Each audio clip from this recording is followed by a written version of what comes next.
Olá, gente querida! Hoje é domingo, o segundo domingo do Advento, dia 5 de dezembro. A igreja celebra este dia dedicado à Páscoa do Senhor, mas ao mesmo tempo, dentro da programação do período do Advento, é um tempo muito marcado pela conversão e pela penitência. Figura central no evangelho de hoje é João Batista, com o seu batismo e o convite à conversão. O texto do Santo Evangelho é de Lucas 3, de 1 a 6. No 15º ano do império de Tibério César, quando Pôncio Pilatos era governador da Judeia, Herodes administrava a Galileia, seu irmão Filipe administrava as regiões da Itureia e Traconítide, e Lisânias a Abilene. Quando Anás e Caifás eram sumos sacerdotes, foi então que a palavra de Deus foi dirigida a João, o filho de Zacarias, no deserto.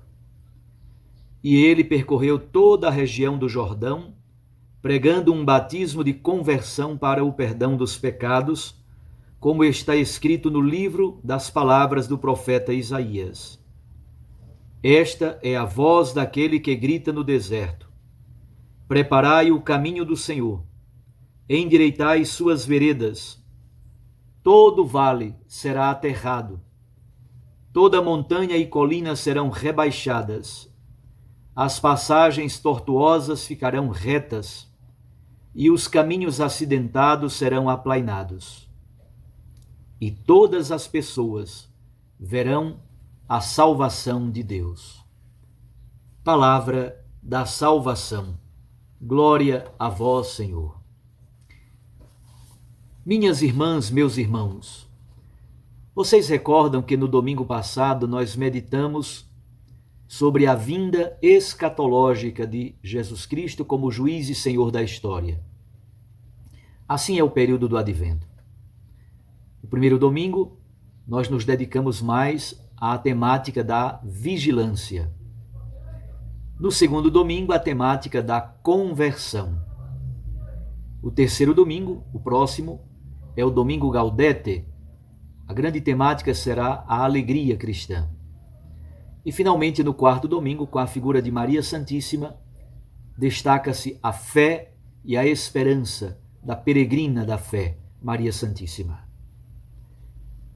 Hoje, segundo domingo do Advento, como disse, a figura de João Batista é central.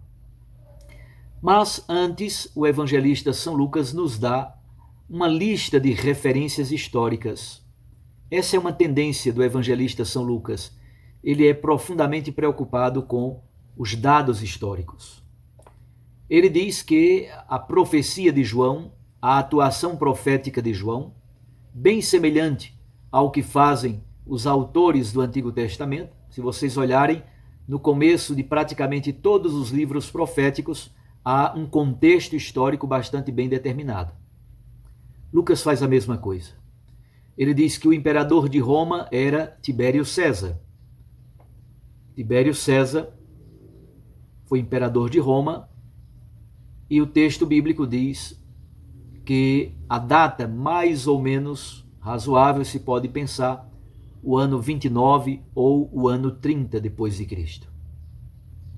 Fazendo a contagem dos anos, chegamos mais ou menos aí. Ele diz que quando João começou a sua pregação profética, Pôncio Pilatos era o governador da Judeia e da Samaria. De fato, depois da deposição de Arquelau, um dos filhos de Herodes Magno, Pôncio Pilatos governou, depois de vários outros prefeitos ou governadores, Pôncio Pilatos governou a Judeia e a Samaria. Herodes Antipas era o tetrarca ou administrador da Galileia e da Pérea. Herodes Filipe era o tetrarca da Itureia e da Traconítide. Lisânias governava a Abilene, uma região lá em cima, perto da Síria, na Síria hoje, na verdade. Anás e Caifás eram sumos sacerdotes. Aqui um pouco de atenção. Anás foi sumo sacerdote entre os anos 6 e 15. Depois, o seu genro, Caifás, Caifás era genro de Anás. Caifás foi sumo sacerdote do ano 18 até o ano 36, obviamente depois de Cristo. Por que será que Lucas faz questão de dar todos estes dados históricos? Para dizer algo muito simples. Jesus não é um pacote caído de um avião do céu. Jesus não é um ET. Jesus assumiu plenamente a nossa história. O mistério da encarnação é o mistério da vinda de Deus na história humana, para assumi-la, para resgatá-la, para salvá-la. A encarnação não é uma fantasia, não é uma brincadeira. Deus se fez carne, Deus assumiu a carne histórica. Isto é, Deus assumiu a política, a economia, a cultura, sempre para redimi-las, para salvá-las. Nesse contexto histórico tão bem determinado, a palavra então foi dirigida a João Batista no deserto. Percebam como Lucas situa a profecia de João e ao mesmo tempo já situa também o ministério público de Jesus. Jesus não é uma fantasia. Ele encarnou-se nessa história concreta. É isso que Lucas quer nos dizer. E João Batista vivia no deserto, às margens do Rio Jordão. Aqui temos dois elementos, praticamente elementos profundamente marcados na história bíblica. O deserto que é o lugar da prova, é o lugar da murmuração, mas é também o local do encontro com Deus. No livro do Deuteronômio se diz que o deserto é o lugar das serpentes venenosas, das víboras, dos escorpiões. O deserto é terra de solidão, é terra de ninguém. Mas é aí mesmo, nessa terra, em que o povo hebreu tantas vezes murmurou contra Deus, contra Moisés, contra Arão. É aí que Deus começa o processo bonito do ministério público de Jesus, com João Batista como precursor. A palavra, então, é dirigida a João no deserto, nesse ambiente da prova, mas ao mesmo tempo no ambiente da revelação do amor generoso de Deus pelo seu povo. O Rio Jordão demarca exatamente a passagem para a entrada na terra. O povo hebreu, com Moisés, hospedou-se, alojou-se, armou as tendas nas planícies de Moabe, antes do Rio Jordão. Depois, conduzido por Josué, entra na terra, pisando o leito do Rio Jordão. O Rio Jordão, portanto, demarca a entrada e a conquista da terra. João Batista pregava um batismo de conversão para o perdão dos pecados. É nesse contexto que Lucas utiliza a famosa citação do profeta Isaías. E Isaías escreveu esse texto que é citado por Lucas na boca de João Batista, ou para referir-se a João Batista. O profeta Isaías escreveu esse texto no período do exílio babilônico. O povo de Deus estava escravo, cativo, exilado na Babilônia, na Mesopotâmia. E assim como Deus já havia feito o primeiro êxodo, o êxodo do Egito, da casa da escravidão para a terra prometida, então assim como Deus já fizera o primeiro êxodo, no tempo de Isaías, do segundo Isaías, quando Isaías escreveu esse texto que é citado, Deus também fará um novo êxodo para trazer o seu povo da escravidão da Babilônia de volta para Jerusalém. E aí se insere a citação de Isaías. Esta é a voz daquele que grita no deserto. João Batista empresta a sua voz para Cristo, que é a palavra. Cristo é o verbo, Cristo é o Logos. João Batista empresta sua voz para que a palavra possa ecoar nos corações da humanidade. E o que diz João Batista? Sobretudo, utiliza a imagem forte e bela do caminho. Na tradição bíblica, a palavra caminho, halak, tem uma forte teologia. O caminho é também a conduta, é o estilo de vida, é o jeito de viver. Não é à toa que a gente diz, mesmo na língua portuguesa, como você está indo? Como você vai?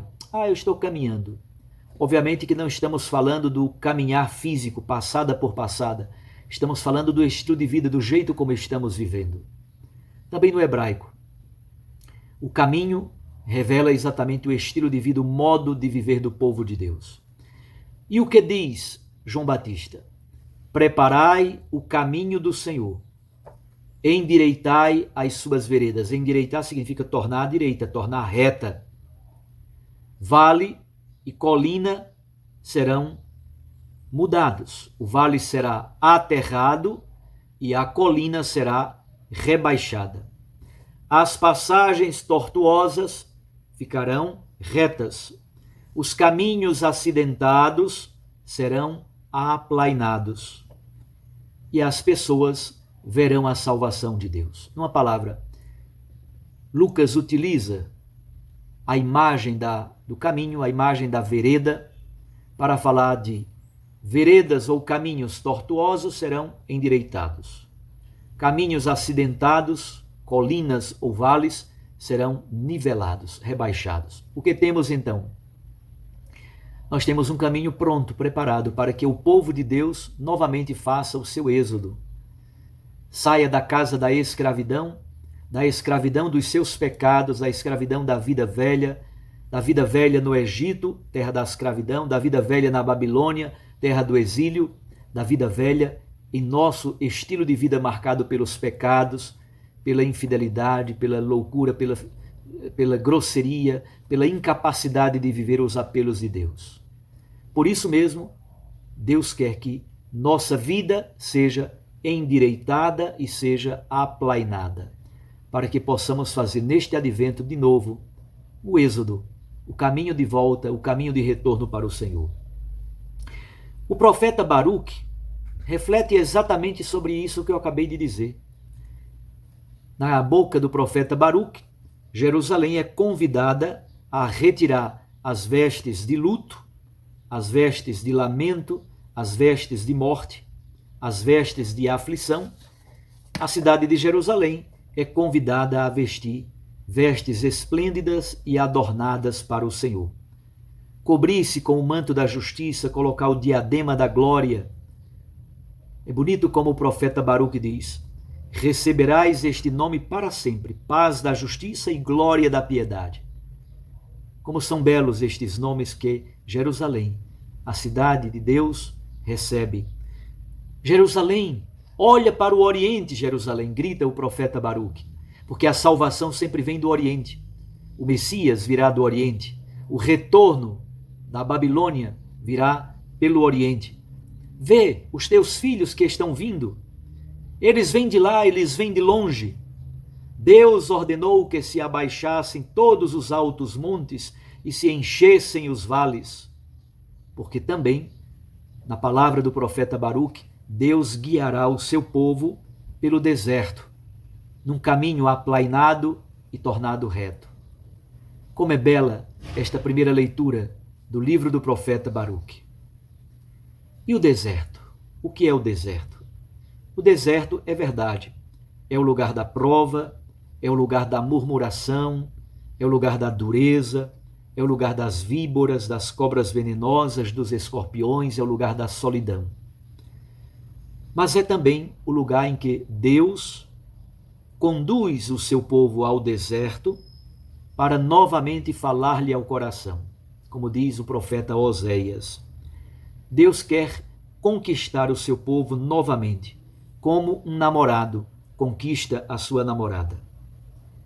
Eu diria assim: sem deserto, sem ascese, sem disciplina espiritual, não pode haver boa preparação para o Natal. Não há vida espiritual sem ascese, sem disciplina. Sem disciplina também não há liberdade.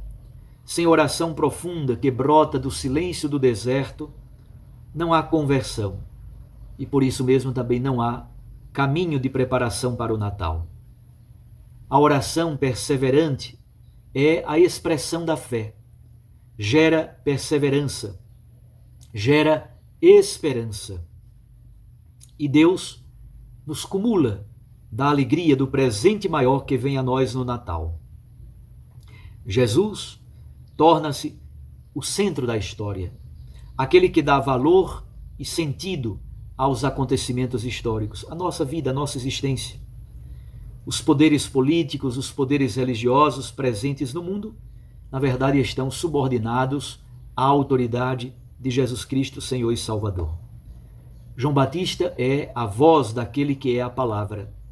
João Batista é a voz que grita, anunciando a chegada do Verbo encarnado. Isso também encontramos na segunda leitura da carta aos Filipenses. Mesmo na prisão, Paulo se enche de alegria para mandar um recado bonito aos filipenses. Paulo ora pelos filipenses, os acompanha na fé, na esperança, na fidelidade. Não vou comentar o texto da segunda leitura, mas, sobretudo, é um recado, é um bilhete do coração amoroso do apóstolo Paulo, que mesmo na prisão continua acompanhando os seus filhos e filhas da comunidade cristã de Filipos. Tenha, meu irmão, minha irmã, um grande domingo, segundo domingo do Advento, dia de conversão e penitência, de ascese, de disciplina, pode ser durante a semana também dias de jejum, ouvindo João Batista e fazendo o processo da conversão, porque o vale será preenchido, a colina será rebaixada, as veredas tortuosas serão endireitadas. Todas estas são metáforas para falar da nossa vida, que às vezes está tão destrambelhada, tão desencontrada. Endireitar a vida para esperar o menino Deus que vem nos visitar no Natal. Um abraço a você. Fique com Deus e sua Mãe Maria Santíssima. Eu os abençoo, em nome do Pai, do Filho e do Espírito Santo. Amém.